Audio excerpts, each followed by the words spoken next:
Welcome back. A spotlight now on the power of Black excellence and paying it forward for future generations. You may remember this powerful photo of 15 Black medical students standing on the steps of former slave quarters while dressed in their white coats. Quite a picture there. Those students used that moment to establish the 15 White Coats. That's a nonprofit that's working to diversify medicine by helping other Black students on their journey through med school. BNC's Jamise Price shares how these medical students are going back to the classroom to teach the future generation of doctors. Hard work. Just outside of New Orleans at Thomas Jefferson High School, students are learning how far hard work can take you.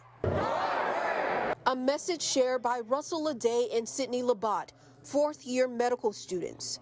They are the founders of the 15 White Coats, a nonprofit birthed after these viral pictures were taken.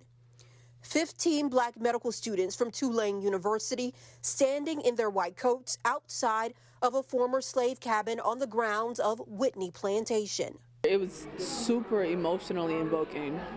I really wanted to cry in that moment because we did not feel like we were alone in that space. Right? You always talk about hallowed grounds, and you talk about places in which horrendous things have happened, but we felt like in that moment that our ancestors were smiling. Their ancestors, wildest dreams. Now they're showing children their dreams can become a reality too. Sometimes it's hard to conceive things that you've never seen before because you've literally never seen it before. And so they don't have that excuse anymore. We were here, we will be back. And that'll change the game for them because they'll know that there is a real presence of people that they can dream to be like. The nonprofit teamed up with Children's Hospital New Orleans to reach more kids of color and inspire them to become doctors.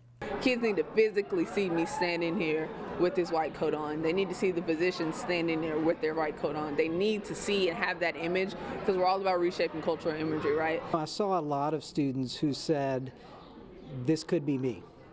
And if you don't have that in your network, if you don't have that in your family, you may not see it. So you have to actually see the vision sometimes in order to be able to achieve that vision. So I think this was a glimpse of what their future holds.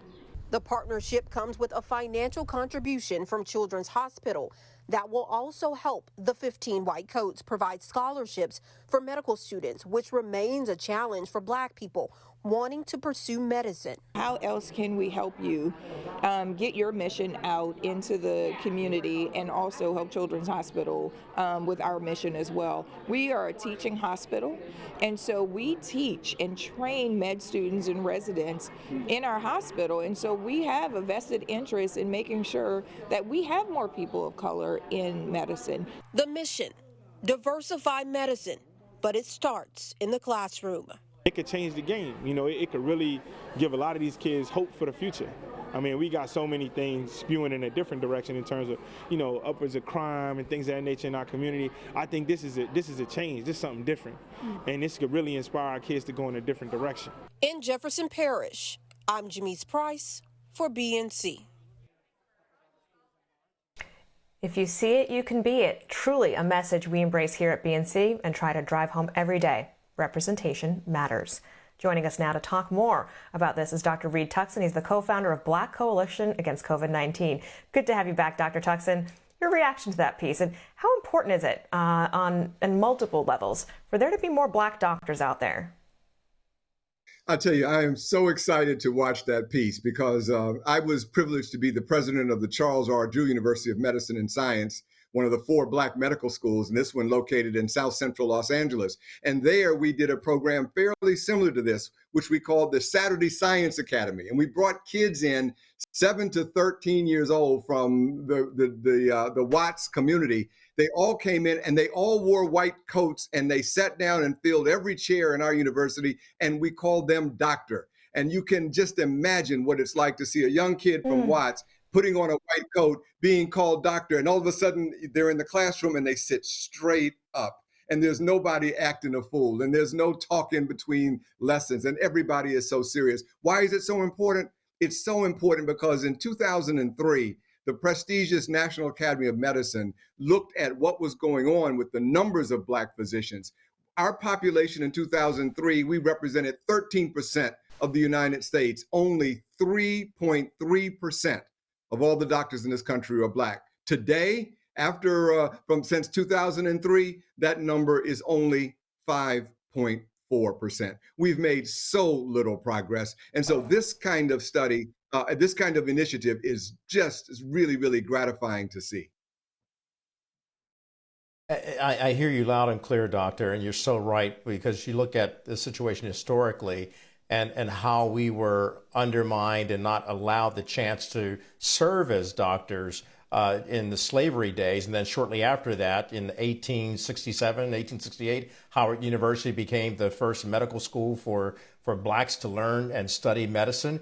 And since then, we've been able to move up incrementally, Meharry and other colleges. So seeing this proactive approach, how do we get the word out to more young Black Americans and really impress upon them the idea of becoming a doctor? Well, it's really, as you have already indicated, so important that they see themselves in those of us who have already made it. And so the National Medical Association continues to be involved in our schools. Our medical schools continue to be going out into the high schools, and that's so important. But let me just tell you that the real thing also is going to be the images they see in the society. You know, doggone it, I love our rap artists and our sports celebrities, but why can't we show more of our people who are not just dancing and singing and who are running basketballs and footballs? Why can't we find in the media a much more common use of Black people wearing their white coats? I'll tell you why it's so important very quickly, that number one, we know that Black patients have better health outcomes, and they are generally more involved in their care when they're seen by Black physicians. Number two, we know that Black physicians are more likely to practice in underserved communities than their white counterparts. I learned that when I was president of the Charles Drew University of Medicine and Science. And number three, we need more Black physicians and researchers, because I chaired a committee for the head of the NIH, Dr. Francis Collins, a few years ago, trying to figure out how we can get more scientists of color into getting research grants. And the preamble that we wrote and that was accepted and agreed by the NIH was that we will do better in science in America if we have diverse points of view, diverse backgrounds, diverse people participating. So this is good for Black patients, it's good for Black communities, and it's good for America overall in terms of having a better, more robust quality of research. This is the right thing to do, and we have more work to do, obviously.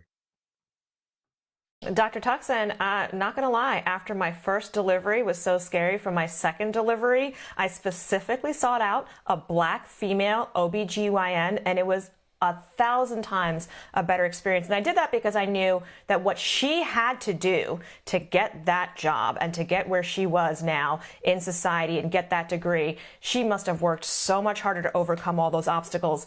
One of the obstacles, unfortunately, that many young Black people face is financing and the funding. Student loan debt is crippling. What can be done to help on the financial side to get more Black students in the pipeline?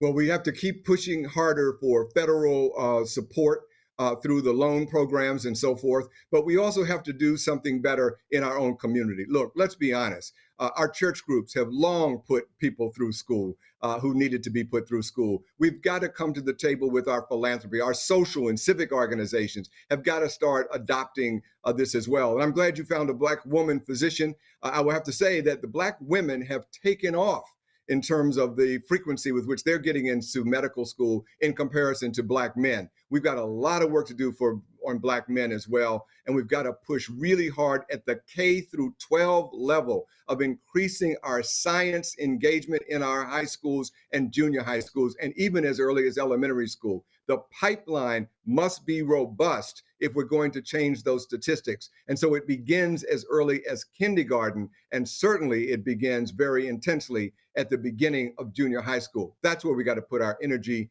and our passion.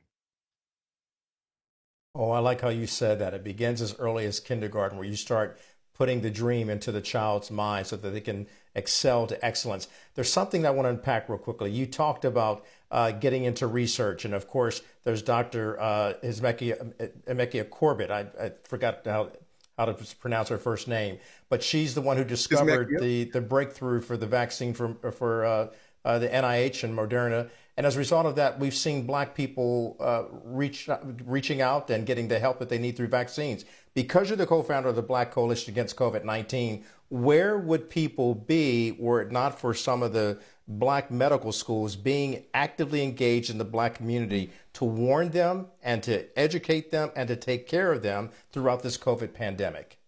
Your observation is so important, and this is why it is really key, is that the mistrust that Black people legitimately have of America's institutions, including the healthcare institution, it was very difficult to overcome. People were very reluctant to take the vaccine because they didn't think that there were any Black folks involved. So showing Kizzmekia Corbett as one of the heroes of that, showing Dr. Hildreth, the president of Meharry Medical College, being on the committee to approve vaccines. These are the things that we used over and over again. The Black Coalition Against COVID consists of the presidents of the 4 Black medical schools and the National Medical Association, among others. And that's why we have them all there. America's Black physicians can speak to Black patients through love and expertise. Love and expertise. We need more physicians to love more Black folk, and we need more physicians of color to be able to give confidence in our people that the advice that we're giving is advice that will save their lives and that it ought to be followed.